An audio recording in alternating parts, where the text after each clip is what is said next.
আল্লাহ এটা নিশ্চয়ই আপনার দ্বারা সম্ভব, আপনি পারবেন।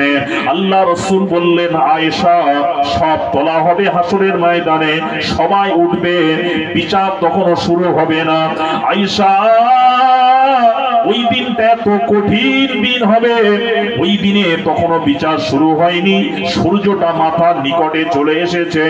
এমন সময় মানুষের কারোর পোশাক নেই, উলঙ্গ হয়ে রয়েছে, নারীরও পোশাক নেই, পুরুষেরও পোশাক নেই, কষ্ট হচ্ছে। আল্লাহ নবী বলেন, আয়েশা কষ্ট কত দেখেছো? ওই হাসরের ময়দানে এত কষ্ট হবে, ওই সূর্যের তাপে মাথার মগজগুলো গলে যাবে, গড়ে পানির মতো নাকের ছিদ্র কানের ছিদ্র দিয়ে গড়িয়ে গড়িয়ে বের হবে।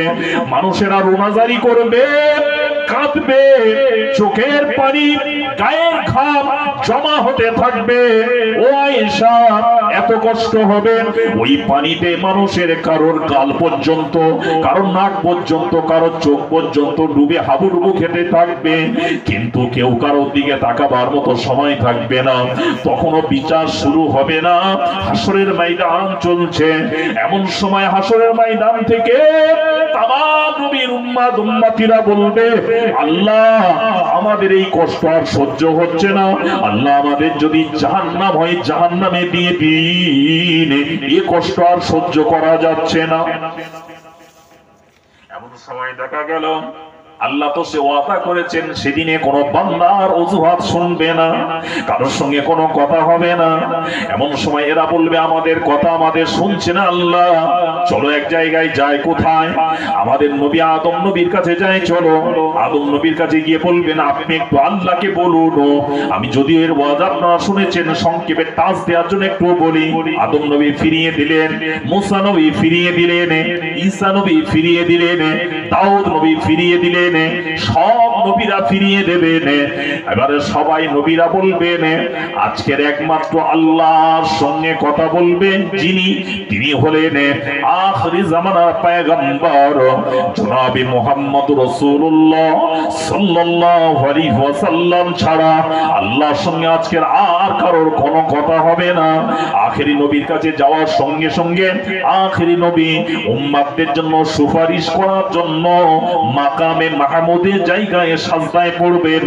আল্লাহ আমার নবীর সাজদা দেখে বলবেন, ইরফা রাসাকা ইয়া মুহাম্মদ সাল্লাল্লাহু আলাইহি ওয়াসাল্লাম, মুহাম্মদ সাল্লাল্লাহু আলাইহি ওয়াসাল্লাম মাথা তুলুন, সওয়াল করুন, আমি আল্লাহ আজকের আপনাকে সাজদা করতে দেব না রে হাবিব, আজকের আপনি আরজু করবেন, আমি আল্লাহ আপনার আরজুগুলো পূরণ করে দেব।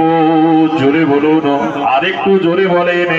আল্লাহ নবী প্রথম নম্বর আরজু হবে, আল্লাহ মিজান হিসাব শুরু করুন, বিচার শুরু করুন। মিজান শুরু হবে, দাঁড়িপাল্লা শুরু হয়ে যাবে।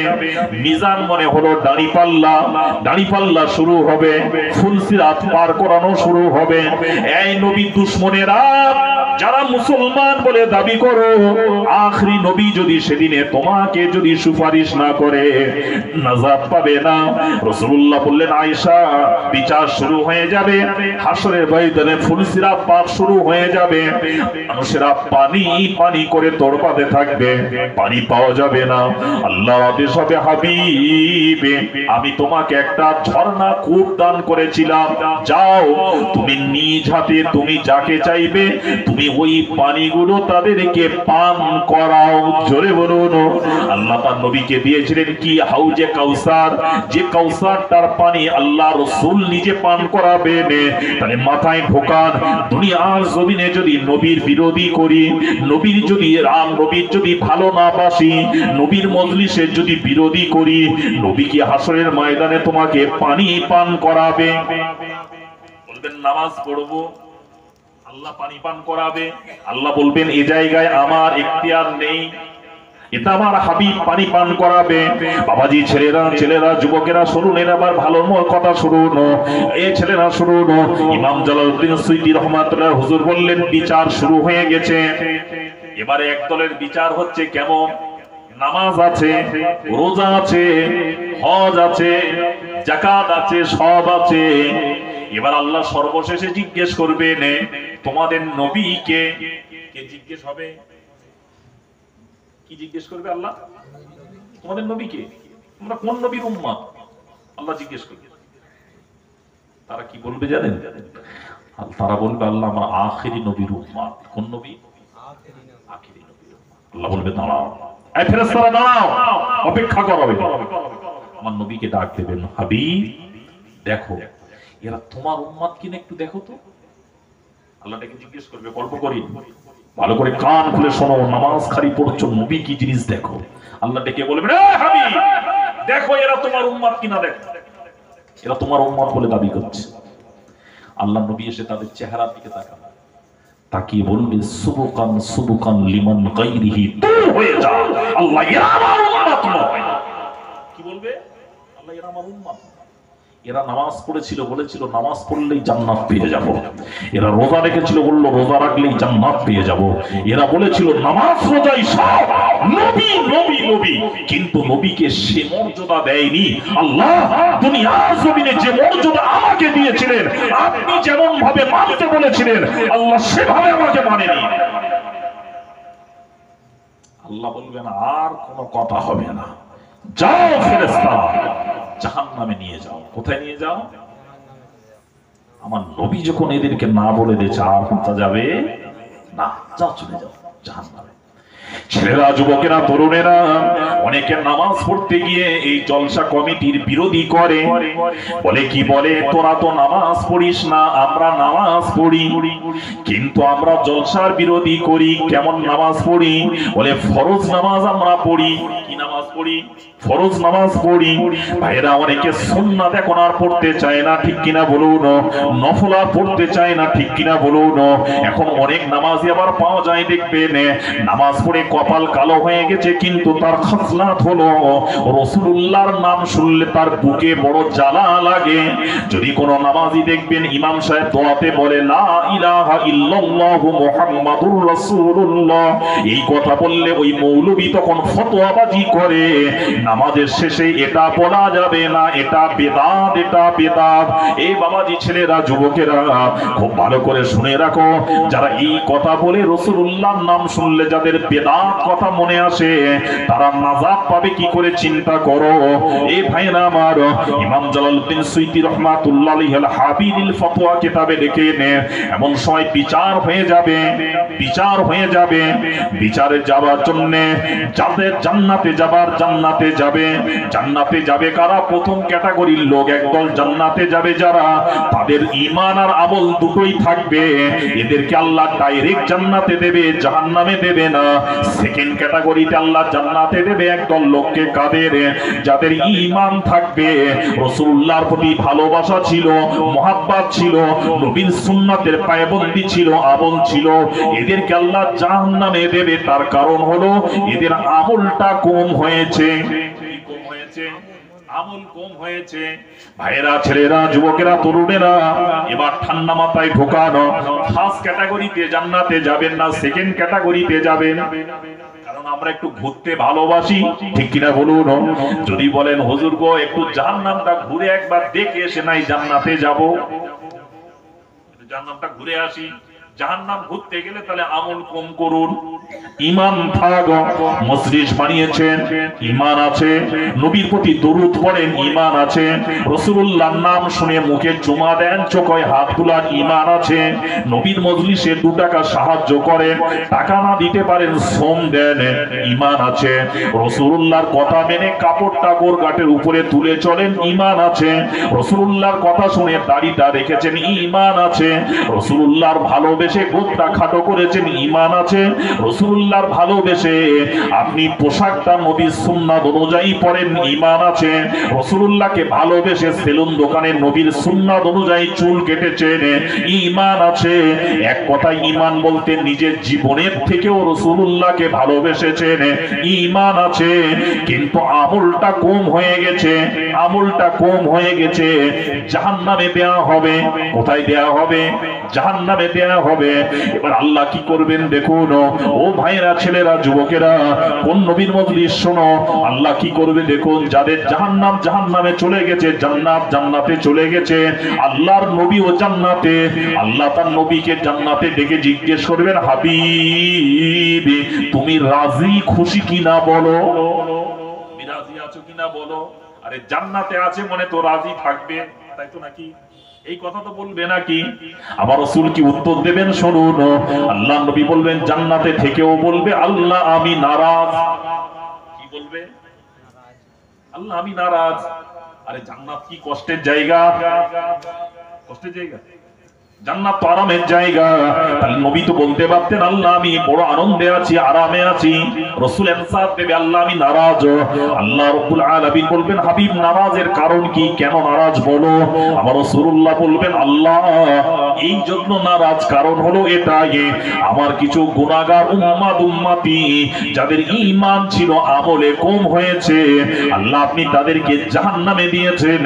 আল্লাহ ওদেরকে যতক্ষণ জান্নাতে না দেবেন আমি নবী ততক্ষণ রাজি হব না। জোরে বলে। আল্লাহ কোরআনে সূরা মায়েদা ওয়াদা করেছেন রাসূলুল্লাহর সঙ্গে হাবিব তুমি যতক্ষণ রাজি না হবে তোমাকে রাজি না করি আমি ছাড়বো না। হাবিব তোমাকে রাজি না করি আমি ছাড়বো না। আল্লাহ রাব্বুল আলামিন সঙ্গে সঙ্গে আমার নবীর কথা শুনে বলবেন ও জাহান্নামের ফেরেশতা আগুন বন্ধ করো, জাহান্নাম বন্ধ করো, জাহান্নামীদেরকে বের করো। জাহান্নামীদেরকে বের করা হবে। শরীরগুলো পুড়ে গিয়েছে, কালো হয়ে গিয়েছে, দাগ হয়ে গিয়েছে, গোশত পুড়ে গিয়েছে, হাড় দেখা যাচ্ছে। আমার রাসূলুল্লাহকে আল্লাহ বলবেন হাবিব রে যারা তোমার গুনাহগার উম্মতি ঈমান ছিল তাদেরকে বাছাই করো, আলাদা করো, সাইড করো। আম্মা জান আয়েশা বলেন ইয়া রাসূলুল্লাহ ওই জাহান্নামে তো तमाम নবীদের উম্মতি থাকবে, আপনি তার মাঝখানে আপনার উম্মতকে আপনি চিনবেন কি করে? আল্লাহ নবী বলেন আয়েশা আমার উম্মতের একটা নমুনা হলো, আলামত হলো, চিহ্ন হলো, খুসুসিয়াত হলো তারা যতই জাহান্নামে পড়ুক না কেন তাদের কপালটা আল্লাহ কোনোদিন জাহান্নামের আগুন দিয়ে পোড়াবে না। ওই কপাল দিয়ে একবার না একবার জীবনে আল্লাহকে এক মেনে সাজদা করেছে। আল্লাহ বলবেন একবার যখন আমার জন্য এক বলে মেনে যখন জমিনে মাথা নত করেছে আমি আল্লাহ ওই জায়গাটা পোড়াবো না। হাবিবি তোমার ওই গুনাহগার উম্মতিদেরকে ওই জায়গা থেকে একটা নূরের জ্যোতি বের হতে থাকবে। জোরে বলেন যেটা অন্য কোন নবীর উম্মতের দেওয়া হবে না, হবে না। আল্লাহ ওইগুলোকে দেয়া আমার নবী ওইগুলোকে দেখে বাছাই করবেন, আলাদা করবেন, আলাদা হয়ে যাবে। এমন সময় এবার রাসূলুল্লাহর সঙ্গে আল্লাহর মুশকিলা হচ্ছে। দেখুন মুহাব্বত, যেহেতু আল্লাহ তার নবীকে কত ভালোবাসেন। দেখুন মুসাও নবী, ঈসাও নবী, দাউদও নবী, ইব্রাহিম নবী, তাই আপনার ইদ্রিস নবী, লূত নবী, শুআয়ব নবী, নূহ নবী, তামাম এরা নবী। কিন্তু এই নবীগুলো হলো এলাকার নবী, গোত্রের নবী, কওমের নবী, মহল্লার নবী, একটা বংশের নবী। কিন্তু আল্লাহ বলছেন না আখিরি নবী কোন এলাকায় নয়, কোন গোত্রের নয়, কোন কওমের নয়। আমি আল্লাহ যেমন তামাম সব কিছুর রব, আমি আল্লাহ আমার রাসূলকেও বললাম ইনি হলেন রাহমাতাল লিল আলামিন। জোরে বলুন ইনি হলেন সকলের জন্য রহমত। ইনি শুধু সকলের রহমত নয়, এই তামাম নবীরা ইনি হলেন তোমাদেরও নবী, শুধু তোমাদেরও নবী নয়। আমি আল্লাহ আখরি নবীকে আমি আল্লাহ নিজে আমার রাসূল বলে মেনে নিয়েছি। জোরে বলুন আল্লাহ নবীর সঙ্গে আল্লাহর কি মজা কথা হবে। দেখুন আল্লাহ বলবেন হাবিব যাও এবার এদেরকে নিয়ে জান্নাতে যাও, পারমিশন দিলাম, অনুমতি দিলাম। আল্লাহ নবী বলবেন আল্লাহ জান্নাত আরামের জায়গা, আয়েশের জায়গা, আনন্দের জায়গা, রিল্যাক্স করার জায়গা। আল্লাহ এই পোড়া অবস্থায়, কালো অবস্থায় তো রিল্যাক্স আনন্দ করা যাবে না। আল্লাহ রাব্বুল আলামিন বলবেন হাবিব তুমি এই কথা বলবে আমি আল্লাহ জানতাম। আমি আল্লাহ এই জন্য একটা ঝর্ণা তৈরি করে রেখেছি, তার নাম হলো নাহরুল হায়াত। অনেকটা এসে বাহরুল হায়াত। ওই ঝর্ণাতে গোসল করিয়ে দাও, দেওয়ার সঙ্গে সঙ্গে আল্লাহ তরফ থেকে ওই শরীরগুলো নূরানি চেহারাদার হয়ে যাবে। জোরে বলুন এই ছেলেরা, যুবকেরা, তরুণেরা, আপনাদের কষ্ট বেশি দেব না, সামান্য আর একটা কথা বুঝিয়ে দিই ভাইরা আমার। রাসূলুল্লাহকে এই পর্যায়ে মানো। কেমন পর্যায়ে মানবেন? ঈমানটা আরেকটু কি জিনিস দেখুন ভাইরা আমার। আমরা অনেকে মানি কেমন জানেন? আমরা অনেকে মুসলমান বলে থাকি বিজ্ঞান যদি না হতো, সায়েন্স যদি না থাকতো, এত কিছু আগিয়ে যেত না, ঠিক কিনা বলুন? এই কথা বলি বিশেষ করে যারা শিক্ষিত দাবিদার, হাই এডুকেটেড, ঠিক কিনা বলুন? আল্লাহ কোরআনে বললেন ওয়ামা উতিতু ইলমা ইল্লা কালিলা, বান্দার মাথায় বুদ্ধি দিয়েছি আমি আল্লাহ নিজেই। বুদ্ধি দেয় কে? আল্লাহ। একটু কথা বলেন আমার সঙ্গে। আল্লাহ বুদ্ধি দেয় তো। কতটা দিয়েছেন? এই আয়াতের ব্যাখ্যায় মুফাসসিরে কেরামরা লিখেছেন কতটা আল্লাহ কতটা বুদ্ধি দিয়েছেন। একটা সূঁচ পানিতে ডোবাও, ওই সূঁচটা পানি থেকে তোলো, এক ফোঁটা বেশ পানি বেরোয়, তাই তো নাকি? ওই পানিকে 100 ভাগ করো। কত ভাগ? 100 ভাগ করো। 100 ভাগ করে 99 ভাগ বাদ দাও।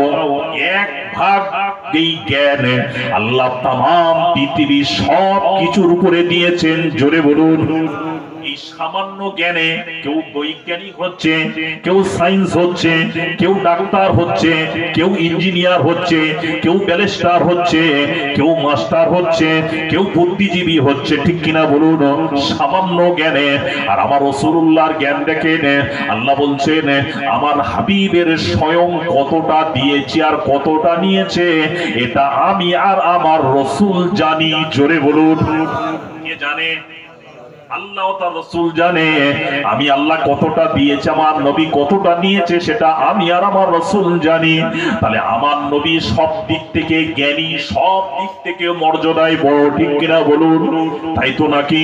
এবার যদি বলেন হুজুর গো, অনেকে বলে দেখবেন ঠাট্টা করে, এ সুন্নি জামাতের মুসল্লিরা তোমরা দাঁড়িয়ে ইয়া নবী সালামু আলাইকা পড়ো, নবী কি তোমাদের কাছে এসেছে? নবী কি তোমাদের কাছে হাজির হয়েছে? না, নবী আমাদের কাছে হাজির হতে হবে না। আমার নবীর কেমন পাওয়ার, কেমন ক্ষমতা দেখো। দুনিয়ার বৈজ্ঞানিকের থেকে নবীর পাওয়ার কম না বেশি? ক্ষমতা বেশি না কম? বেশি। এই যে মোবাইল গুলো চলছে এখন, এখান থেকে যদি মোবাইলের লাইভ দেওয়া হয়, ইংল্যান্ড, আমেরিকা, থাইল্যান্ড, জার্মান, যেখান থেকে পারবে দেখতে পাবে, ঠিক তাই তো নাকি? তারের কানেকশন আছে নাকি? তা তো নয়। এটা সায়েন্সি বৈজ্ঞানিক পদ্ধতি এমন আবিষ্কার করেছে, এটা দেখা যাবে, ঠিক কিনা বলুন? তাহলে সায়েন্সের বৈজ্ঞানিকের আবিষ্কারের এত বড় জিনিস যদি দেখা হয়, অনেকে আবার কথাও বলা যাবে নেটে, ঠিক কিনা বলুন? তাহলে এটাই যদি করতে পারে, তাহলে আমার রাসূলুল্লাহর ক্ষমতা কি কম? আমার নবীর তো আসার দরকার হবে না। আমার নবী মদিনায় বসে বসে শুয়ে শুয়ে তামাম পৃথিবীর সব কিছু দেখতে পায়। জোরে বলুন, ঠিক কিনা বলুন? এই আকীদা আমাদের আছে না নেই? যদি কোনো নামাজি বলে না এই আকীদা আমার নয়, সে মুসলমান হতে পারবে না। কেমন আরেকটু আকীদা দুরুস্ত করুন, কেমন ঈমানদার হবে শুনুন। এই বাবাজি, ছেলেরা, যুবকেরা, অনেকে বলে রাসূলুল্লাহ মরে গিয়েছেন। আরে নবী তো মরেনি। নবী কেমন মরেছেন দেখুন। আরে রাসূলুল্লাহ তো মুসারও নবী, ঠিক কিনা বলুন? নবী কারও নবী? জোরে বলেন। মুসারও নবী ইনি। কোরআন খুলুন, 15 পারা খুলুন। আল্লাহ রাব্বুল আলামিন বলছেন সুবহানাল্লাযী আসরা বিআবদিহি লাইলাম মিনাল মাসজিদিল হারাম ইলাল মাসজিদিল আকসা। আমার হাবিবকে আমি সায়ের করালাম বাইতুল্লাহ থেকে বাইতুল মুকাদ্দাস।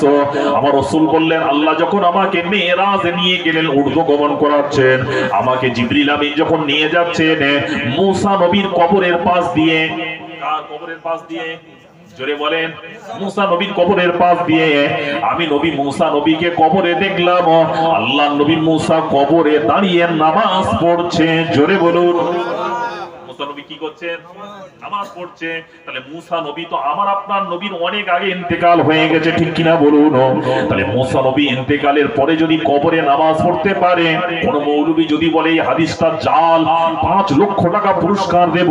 রাসূলুল্লাহ সহিহ হাদিস, নবী বলেছেন আমি নিজে দেখেছি মুসা নবী দাঁড়িয়ে নামাজ পড়ছে।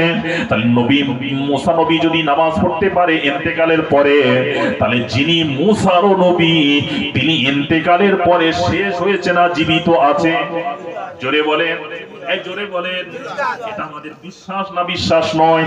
ভাইরা আমার, যদি কোনো ইমাম সাহেব, যদি কোনো মৌলবী যদি এই বিশ্বাস করে যে না এটা মানা যাবে না, তার পিছনে নামাজ পড়লে নামাজও হবে না, হবে না, হবে না। কেমন নবী শোনো, তিরমিজির হাদিস শরীফে আল্লাহ নবী কি বলছেন শুনুন, বাবা মামাতিহি, আমি রাসূল বলছি আমার ওয়াফাতের পরে, কিসের পরে? আমার মৃত্যুর পরে যদি কেউ, আমি নবী আমার মদিনায় এসে যদি কেউ আমার জিয়ারত করে, আমার রওজাটা জিয়ারত করে, আমার রওজার সামনে দাঁড়িয়ে যে সালাম দেবে, আমি নবী তাকে সালামের জবাব দিই। শুধু জবাব দিই না, কে সালাম দিচ্ছে তাকেও চিনি, তার পিতাকেও চিনি। জোরে বলুন, একটু জোরে বলেন। তাহলে নবী মরে গেছেন না নবী জীবিত আছেন? রাসূলুল্লাহ আমাদের মতো মরে শেষ নয়। রাসূলুল্লাহ বলেন হাযা হায়াতুন নবী, ঠিক কিনা বলুন? বাবাজি, ছেলেরা, যুবকেরা, তরুণেরা, তাই বলবো আপনি দুনিয়ার জমিনে কি করছেন, কি করবেন না, নবী সম্পর্কে কতটা খারাপ ধারণা আছে, কতটা বেয়াদবি হচ্ছে, সেটা আমার রাসূলুল্লাহ দেখতেও পায়, ঠিক কিনা বলুন? আপনি নবী সম্পর্কে কতটা আদব করেন, কতটা বেয়াদবি করেন, সেটা আমার নবী দেখতে পায়। আল্লাহ যদি চায় আমার নবীকে তামাম পৃথিবীর সব জায়গায় ঘোরাতেও পারে। জোরে বলুন কিনা বলুন। তবে আমরা এটা বলবো না যে আল্লাহর মতো নবী সব জায়গায় আছে, এটা বলা যাবে না। আল্লাহ চাইলে আমার নবীকে তামাম পৃথিবীর সব জায়গায় ঘোরাতে পারে, ঠিক কিনা বলুন? ভাইরা, ছেলেরা, যুবকেরা, তরুণেরা, তাই আপনাদের পায়ে ধরে অনুরোধ করে বলবো, নবীর মজলিস যখন হবে আমরা বিরোধী করব না। যদি 2 টাকা দিতে পারি 2 টাকা দিয়ে সাহায্য করব, যদি অর্থ না দিতে পারি এমন কথা বলবো না যাতে কষ্ট হয়, যাতে তাদের আঘাত লাগে, এটা বলা যাবে না, ঠিক কিনা বলুন? যদি বলে হুজুর গো আমরা কেন বলবো না, এই ছেলেগুলো নামাজ পড়ে না, এরা গাঁজা খায়, মদ খায়, খারাপ কাজ করে, আবার নবী দিবস করে। আচ্ছা, যদি এরা খারাপ কাজ করে ঠিক আছে মেনে নিলাম, এখন এই ছেলেগুলো আজকের ভালো কাজ করছে, এটা যদি বিরোধী করেন, এই ছেলেগুলোর যদি খারাপ কাজ কথা বলেন, এটা যদি বন্ধ করে দেন, এই ছেলেগুলো পরিবর্তন হবে না, আরো খারাপে যাবে। জোরে বলেন। আমি একটা জলসায় গেলাম, যেদিকে জলসায় যায় জানাশোনা কেউ থাকলে একটু ফোনে কথা বলে যায়। একটা লোক, এমন একটা লোককে নিয়ে গিয়েছি যিনি হলো একটা সময় বড় কুখ্যাত ক্রিমিনাল। এখন দাড়ি টুপি রেখেছে, জুব্বা পরেছে, দেখলে চিনতে পারবেন না, কিন্তু সেই এলাকার লোক তো জানবে এই লোকটা কেমন ছিল, ঠিক কিনা বলুন? গাড়িতে গিয়েছে তার এলাকার জলসায়, গিয়ে গাড়িতে যখন নামছে কমিটির লোকেরা দেখছে আর বলছে হুজুর কাকে নিয়ে এসছে রে বাবা, হুজুর কাকে নিয়ে এসছে? আমাকে হুজুর আপনি লোকটা চেনেন কি, কতটুকু কি হয়েছে? খুব বাজে লোক। আচ্ছা ভাই, মেনে নিলাম। এই লোকটার সঙ্গে যদি আমরা আমাদের সঙ্গে ওঠা বসা করার সুযোগ না দিই, এই লোকটা তো ভালো পথে আসতে পারবে না। আসতে পারবে? জোরে বলুন, আসতে পারবে? আসতে পারবে না তো। তাহলে এই লোকটা খারাপ ছিল মেনে নিচ্ছি, কিন্তু এই খারাপ লোকটাকে ভালো পথে আনতে গেলে ভালো লোকেদের সঙ্গে ওঠা বসা করতে হবে তো, ঠিক কিনা? তবে তো পরিবর্তন হবে। আরে এরা নামাজ পড়ে না, এরা জিনা করে, এরা মদ খায়, এরা গাঁজা খায়, তুমি নামাজ পড়ো, তোমার কথাটা তাদের প্রতি তাচ্ছিল্য করা যাবে না। তাদেরকে এটা বলতে হবে, ভাই রে নবীর সাথে মজলিস করেছিস, ভালো কাজ হয়েছে, তার সঙ্গে তুই যদি গাঁজাটা ছেড়ে দিস না, আরো আমার নবীর মুহাব্বত বেড়ে যাবে। এটা বলা যাবে না? জোরে বলুন, এই কথাটা বলা নাকি তাদেরকে তাচ্ছিল্য করা, কোনটা ভালো হবে? জোরে বলেন, কোনটা হবে? আমরা কি বলি জানেন, একটা ছেলে খারাপ পথ থেকে ফিরে এসে নামাজ পড়তে গেছে, চায়ের দোকানে বসে বসে বড় মুসল্লি হয়ে গেছে রে, মদ খোরাবার নামাজি হয়ে গেছে রে, গাঁজা খোরাবার বড় মুসল্লি হয়ে গেছে। বলি না অনেকে। আপনি কাকে ঠাট্টা করছেন জানেন? আপনি ভাবেননি মারুফ ভাইকে ঠাট্টা করছেন, আপনি ভাববেন না ওই আব্দুল সালামকে ঠাট্টা করছে, আপনি কোরআন বিরোধী করছেন। কারণ কোরআন বলেছে ভালো লোকের সঙ্গী হও। কার সঙ্গী হও? ভালো লোকের সঙ্গী হও। তাহলে ও লোকটার হেদায়েত দিয়েছে, আল্লাহ হেদায়েত দিয়েছে, ও একটা সময় খারাপ ছিল কিন্তু এখন তো ভালো পথে আসছে। তাহলে ও যখন ভালো পথে এসছে, ওকে দেখে আরো আপনাকে বলতে হবে, ভাই রে মাশাআল্লাহ, আল্লাহ তোকে যেমন হেদায়েত দিয়েছে, আর তুই যেন দোয়া কর আল্লাহ আমাকেও যেন হেদায়েত দেয়। এই কথা বলতে হবে তো না? কে খারাপ ছিল ভালো পথে এসছে তার খারাপটা তুলে তাকে আরো খারাপের দিকে ঠেলে দেওয়া, এটা করা যাবে না। অতএব আপনাদেরকে তাই বলবো, নবীর মানো, নবীর মহাব্বত করুন, নবীর সুন্নাতের উপরে ছোট্ট ছোট আমল করার চেষ্টা করুন। ছোট্ট ছোট আমল, যেমন কি আমল করবেন আমি দুই একটা কথা আপনাদের আমল শিখিয়ে দিয়ে যাই। আমরা অনেকে আছি না তাবিজ মানি। কি মানি? তাবিজ মানি, তাবিজ বিশ্বাস করি না। এখন কেউ এসে বললো হুজুর আমি এই বললো আমার এই বিপদ হয়েছে। কি বিপদ হয়েছে? স্বামী স্ত্রী দ্বন্দ্ব হচ্ছে। আমার মতো হুজুরের কাছে গিয়েছে, হুজুর একটা তাবিজ দেন যাতে আমার স্বামী আমাকে খুব ভালোবাসে। তাবিজ সব থেকে বেশি নিতে যায় হচ্ছে মহিলারা। কারা নিতে যায়? জোরে বলুন, কারা নিতে যায়? আমার কাছে এই খবরও আছে, ফকির সাহেবের হুজুরের বাড়িতে যায় তাবিজ আনতে। আছে না অনেক? আরে আমার এলাকা থেকে অনেক আসে। কারা আসে? মেয়েরা। কারা আসে? মেয়েরা। কিন্তু এই ফকির সাহেব হুজুরের জীবনী দেখুন তো, উনি একটা সময় আল্লাহর কাছে বলেছিলেন, আল্লাহ এই নারীদের আশার বন্ধ করার এত চেষ্টা করা হচ্ছে, নারীরা তো দেখা তো হারাম, অপর নারীকে দেখা হারাম, আল্লাহ এরা তো আশা বন্ধ করছে না, আল্লাহ এদের থেকে যদি আমি পর্দা না করতে পারি, আল্লাহ আপনার কাছে কি জবাব দেব? আল্লাহ যদি আমি ওদের থেকে আমার থেকে যদি দূরে না সরতে পারে, আল্লাহ আমার চোখ দুটো যাতে বন্ধ করে দেন, আমি যাতে ওদের দেখতে না পাই, আমি যাতে ওদের দেখতে না পাই। তাবিজ নিতে আসবে 5,000, 10,000, 20,000, 30,000 টাকা দিয়ে তাবিজ নেবে, কিন্তু শরীয়তে রাসূলুল্লাহর দেওয়া তাবিজ কিন্তু নেবে না। যদি বলেন কেমন? স্বামী স্ত্রীর মহাব্বত বাড়বে, তাবিজ আনতে গেছে, হুজুর আমার স্বামী আমাকে ভালোবাসে না, অন্য একটা মেয়ের সঙ্গে প্রেম চলছে, স্বামী মহাব্বত চলছে, আমাকে ভালোবাসে। হুজুর বলল 10,000 টাকা, তাও দেবে, তাই তো নাকি? দেবে না? দেবে না, তাও দেবে। অনেক মেয়ের মা এও আছে, বলবে আমার মেয়ে যে বিয়ে করেছে ছেলেটা এমন তাবিজ কর যাতে ওর বাম্মার ভুলে আমাদেরকে মহব্বত করে। আছে না? নেই? আছে তো। আরে হুজুরও তাবিজ করে দিল,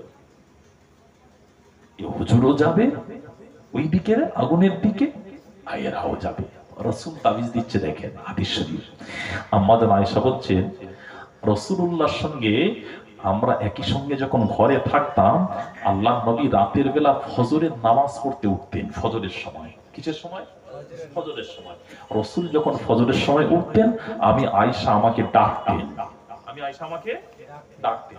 আমরা অনেকে ছেলেরা নামাজ পড়ি, আমাদের অনেকের বউরা নামাজ পড়ে না, আছে না? মুরব্বিটা নামাজি, পাক্কা নামাজি, বউ নামাজ পড়ে। ফজরের সময় মুরব্বি উঠে নামাজ পড়তে চলে গেছে, বউ একদম ঘুমাচ্ছে। রাসূল বললেন না, আমরা যেন আয়েশা শিক্ষা দিচ্ছে, রাসূল আমাকে ডাকতেন।